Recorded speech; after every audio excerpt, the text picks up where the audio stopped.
Bonjour et bienvenue au visionnement de cette deuxième capsule sur la suppléance à la journée au primaire intitulée L'accueil en classe et l'enseignement.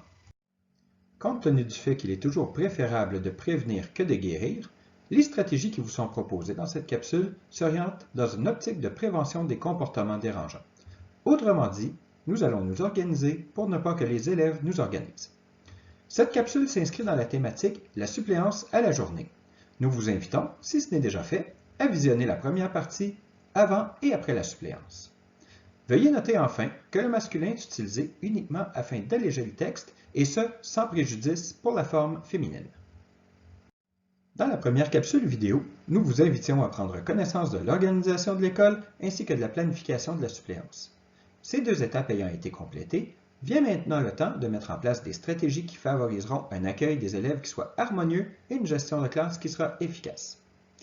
À titre de première étape, on va aller s'installer en classe. Et pour ce faire, nous vous invitons tout d'abord à démarrer l'ordinateur et allumer le TNI afin qu'il soit prêt au moment où les élèves entreront en classe. Cette première action étant posée, nous vous invitons à inscrire ou à projeter le menu du jour au tableau et de suivre les indications propres à la routine du titulaire. Ensuite, veuillez placer et organiser le matériel que vous aurez à utiliser lors de votre période pour faire en sorte que ce matériel soit facilement accessible. De cette façon, vous éviterez aussi les transitions qui risquent de désorganiser vos élèves qui seront les plus vulnérables. Assurez-vous que l'organisation du mobilier vous permette de circuler adéquatement et librement dans l'ensemble de la classe. De cette façon, si vous avez besoin de vous déplacer pour intervenir auprès d'un élève, vous pourrez le faire efficacement et de façon sécuritaire.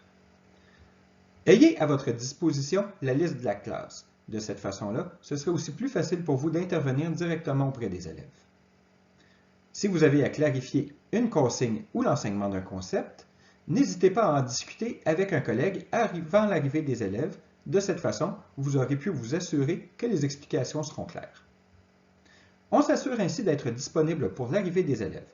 C'est aussi une façon de prévenir l'émergence de comportements inadéquats chez les élèves durant la période de travail ou de la période d'enseignement, puisqu'on évite de causer, comme on le disait tantôt, des périodes de transition qui favorisent la désorganisation, mais aussi des pertes de temps. Voilà, votre classe est maintenant prête à accueillir les élèves. Vous n'avez pas de surveillance? Le fait d'accueillir les élèves à la porte de la classe vous permet d'établir un climat de classe positif et de prévenir des situations potentiellement dérangeantes. Vous pourrez donc en profiter pour vous positionner afin d'avoir une vue d'ensemble sur le corridor ainsi que sur la classe.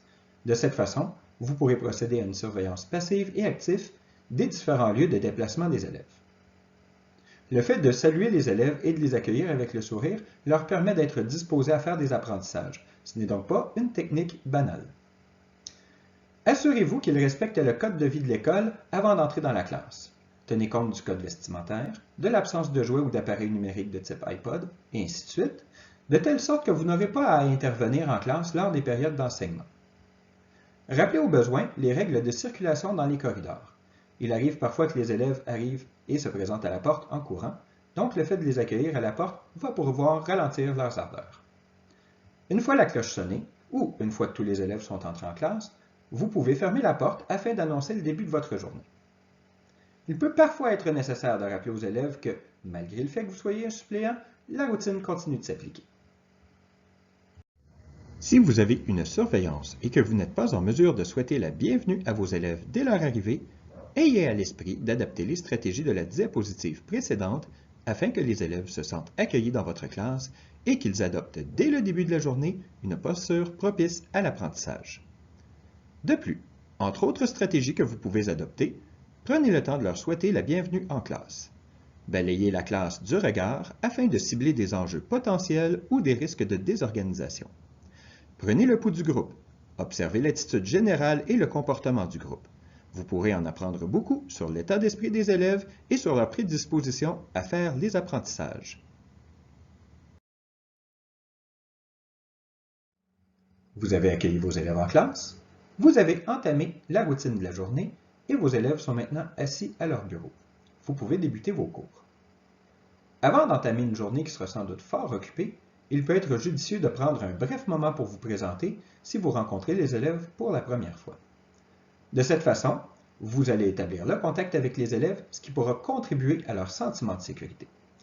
On en profitera aussi pour présenter de façon claire nos attentes quant au déroulement de la journée, c'est-à-dire présenter les règles de vie de l'école et celles de la classe, l'attribution du droit de parole, les déplacements.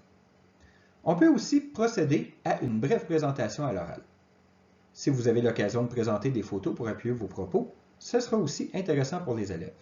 Parmi les sujets que vous pouvez aborder, il y a vos intérêts, une anecdote qui vous représente bien, une brève biographie. Vous pouvez toutefois aussi proposer une brève activité qui va permettre aux élèves d'apprendre à vous connaître. Vous pouvez préparer quelques énoncés vrais ou faux. Vous pouvez aussi, au courant de la journée, ponctuer cette journée de la pige au hasard d'un nom d'élève ou de 2 élèves qui auront le droit de vous poser une question adéquate, il va sans dire, sur vous afin d'apprendre à vous connaître. On peut aussi en profiter pour poser des questions aux élèves afin d'apprendre à les connaître eux aussi. Si ce n'est pas une première fois que vous travaillez avec ce groupe, vous pouvez aussi demander aux élèves des questions du genre « Qui se souvient d'une de mes activités préférées ?» De cette façon, vous allez établir la continuité et la complicité avec les élèves. Maintenant, abordons les périodes d'enseignement à proprement parler. En principe, le titulaire que vous remplacez vous aura laissé une planification ou des consignes à respecter pour l'ensemble de la période de la suppléance, qu'il s'agisse d'une portion de la journée ou de la journée entière. Vous avez la responsabilité de respecter le mieux possible ces indications. Afin de rassurer les élèves, précisez que les tâches qu'ils vont effectuer leur ont été remises par leur titulaire. Si une tâche nécessite d'effectuer un retour sur un concept déjà enseigné, sollicitez les élèves afin qu'ils verbalisent ce qu'ils en ont compris ou retenu. De cette façon, vous favorisez aussi une participation active de vos élèves. Enfin, n'hésitez pas à soutenir les élèves durant leur temps de travail et à les encourager par des phrases positives. Toutefois, il pourrait arriver, selon des circonstances particulières, que le titulaire que vous remplacez ne soit pas en mesure de vous laisser une planification pour la journée. Dans ce cas, 2 options s'offrent à vous. La première, allez valider avec les collègues de votre titulaire quelles sont les activités ou les apprentissages qui étaient prévus durant la journée.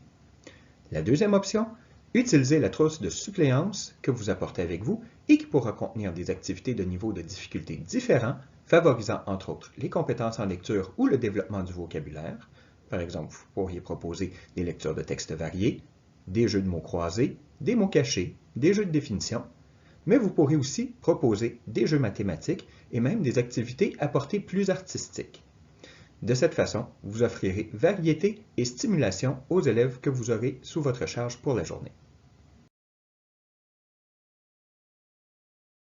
Si les élèves complètent la tâche avant l'échéance qui leur est offerte et qu'aucune consigne particulière ne vous a été remise, vous pouvez leur proposer des activités que vous aurez prévues dans votre trousse de dépannage.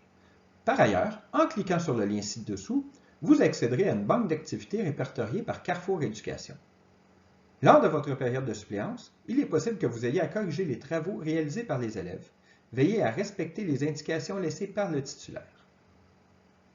En ce qui a trait à la gestion de classe, puisque de nombreuses thématiques peuvent être abordées à ce sujet, nous avons opté pour l'élaboration d'une capsule spécifique que nous vous invitons à visionner. Toutefois, rappelez-vous qu'il vous sera utile de noter toute intervention que vous faites auprès d'un élève afin de favoriser le suivi de vos interventions.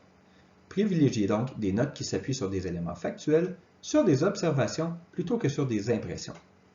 Parmi les éléments sur lesquels vous pouvez vous appuyer, on retrouve les gestes posés par l'élève, les propos rapportés de la façon la plus exacte possible, des informations au regard du contexte dans lequel s'est déroulé l'événement, les interventions que vous avez posées, les communications ou discussions que vous aurez eues avec les parents, ainsi que les propos que vous avez tenus.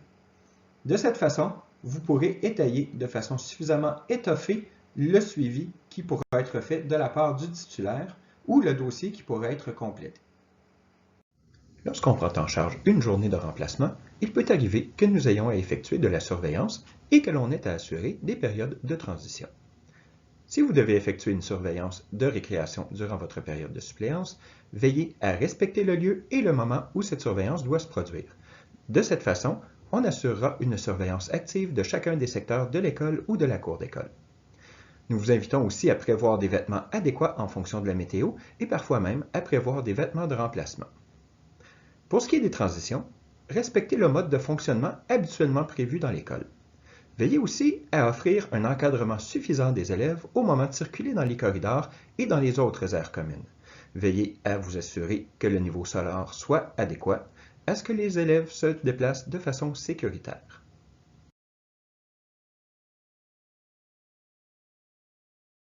Enfin, si vous avez des questions, n'hésitez pas à communiquer avec les membres de l'équipe école dans laquelle vous travaillez. Par ailleurs, vous pouvez communiquer avec moi, Pascal Lapierre, qui suis conseiller pédagogique responsable du dossier de l'insertion professionnelle des enseignants. Sachez aussi que vous pouvez communiquer avec l'équipe des conseillers pédagogiques par l'entremise des services éducatifs aux jeunes. Enfin, pour toute question d'ordre syndical, n'hésitez pas à communiquer avec les responsables du syndicat. Vous trouverez leurs coordonnées à la prochaine diapositive. Gardez en tête que l'ensemble de ces personnes sont là pour vous soutenir et vous permettre d'avoir une année exceptionnelle. Enfin, si vous avez des questions ou si vous souhaitez manifester des besoins d'accompagnement plus spécifiques, n'hésitez pas à remplir le sondage qu'on retrouvera à la dernière page. Au plaisir de travailler avec vous!